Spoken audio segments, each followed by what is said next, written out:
السلام علیکم دوستو، جب ساری کوششیں ناکام ہونے لگتی ہے، جب سوڑے ہوئے کام بگڑنے لگتے ہیں تو انسان تھک جاتا ہے، امیدیں کمزور پڑ جاتی ہے اور صبر کا ساتھ ٹوٹنے کے قریب ہو جاتا ہے۔ ایسا لگتا ہے جیسے میرے کام بننے والے ہی نہیں ہیں، یہ چیزیں میرے نصیب میں ہی نہیں لکھی یا میری دعائیں قبول نہیں ہوئی۔ اگر ایسی ہی حالات اور خیالات جب زندگی میں ستانے لگے تو سنو، تمہیں کیا لگتا ہے کہ تمہارا رب تمہارا کام نہیں کر سکتا؟ یا تم ایسا کیوں سوچتے ہو کہ جو مانگا ہے وہ تمہیں وہ چیز نہیں دے سکتا؟ یا ایسا کیوں سوچتے ہو کہ مانگی ہوئی چیز نصیب میں نہیں لکھی؟ تو جان رکھو، تمہارا رب غنی ہے، اس کے خزانوں میں کوئی کمی نہیں ہوتی، وہ آسمان سے لے کر زمین تک ہر کام کی تدبیر کرتا ہے۔ جان لو، جو کام تمہارے نزدیک سالوں کا ہے، وہ رحمان و رحیم کے لیے وہ ایک لفظ کن کہنے کی بات ہے۔ میرا رب جب کہتا ہے کن تو فیکون، وہ کام ہو جاتا ہے۔ میرا رب قرآن میں فرماتا ہے، بڑی عظیم اور بابرکت ہے وہ ذات جس کے قبضہ قدرت میں ساری کائنات کی بادشاہی ہے، وہ ہر چیز پر پوری طرح قادر ہے۔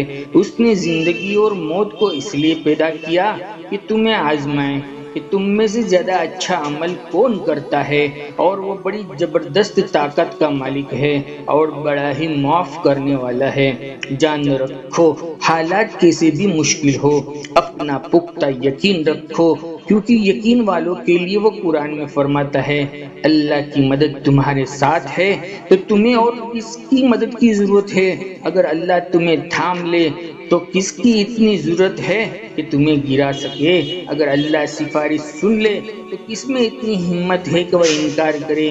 اور اگر اللہ ہی سفارش نہ سنے تو ان لوگوں میں سے کون طاقت رکھتا ہے کہ اس سے اپنی سفارش منوا لے؟ جان رکھو، جب تک اللہ تمہارے ساتھ ہے نا، تب تک نہ کوئی تمہارا کام بگاڑ سکتا ہے اور نہ ہی تمہیں کوئی ہرا سکتا ہے۔ جب وہ خالق کائنات کسی چیز کا ارادہ باندھ لیتا ہے نا، تو کائنات کی کوئی چیز اسے روک ہی نہیں سکتی۔ ہر چیز اور ہر پتے پر اس کا حکم نافذ ہے۔ توکل کرو جیسا کہ توکل کرنے کا حق ہے۔ کیا بار بار سنے نہیں کہ حضرت ابراہیم علیہ السلام کو دہکتی ہوئی آگ میں پھینکا گیا تو آگ کو گارڈن بنا دیا؟ حضرت موسیٰ علیہ السلام کے سامنے سمندر آ گیا تو سمندر میں خشک راستے بنا دیے۔ حضرت یوسف علیہ السلام کو اندھے کنویں میں ڈالا گیا تو اس کے گرنے سے پہلے اونچا اٹھنے کا حکم دے دیا۔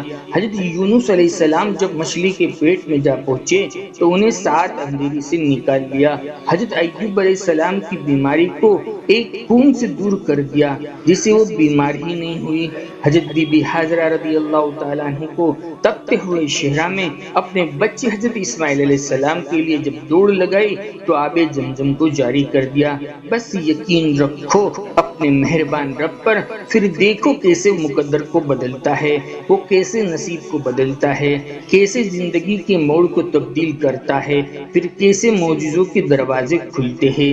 جان رکھو، صبر کا دامن مت چھوڑنا، اگر اللہ چاہتا تو پلک جھپکنے ہی آپ کی خواہش کو پوری کر دیتا، آپ کا کام بن جاتا، آپ کی مانگی ہوئی مرادیں مل جاتی، آپ کی ناممکن آرزویں پوری ہو جاتی۔ جان رکھو، تمہارے رب سے آپ کی امید اور فکر کے آنسو پوشیدہ نہیں ہیں، وہ آپ کے کام اور حالات کو ٹھیک کرنے سے عاجز نہیں ہیں، لیکن وہ لوگوں سے محبت کرتا ہے، تم سے محبت کرتا ہے۔ جو بار بار تم دعائیں مانگتے رہتے ہو نا، اس کو پکارتے رہتے ہو، اس کے سامنے اشک بہائے رہتے ہو، اسے سب کچھ یاد ہے، سب کچھ پتا ہے۔ تمہارا راتوں کو اٹھ اٹھ کر دعائیں کرنا، تمہارے غم میں ڈوبے دل سے، تمہاری سوچ سے، تمہاری آرزو سے وہ بخوبی واقف ہے۔ تم اپنی دعاؤں کی قبولیت کے معجزوں کا صبر سے انتظار کرو۔ تمہاری تڑپ، تمہاری جستجو وہ کچھ نہیں بھولا، وہ ان قریب تمہارے لیے معجزوں کی راہیں ہموار کر دے گا، خاص کر کے تمہیں تمہاری من پسند چیز سے ملوانے کا۔ کیا تمہیں نہیں لگتا اب تک ان تکلیفوں کے باوجود تمہاری ضرورت کو وہ پورا تو کر ہی رہا ہے، اور ساری پریشانیوں کے باوجود تمہیں زندہ رکھے ہوئے ہے؟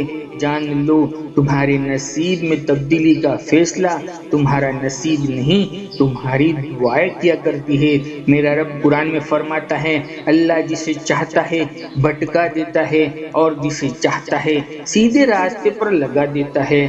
جان رکھو تمہارے رب کے پاس تمہارے لیے بے شمار خزانہ سمندر ہے۔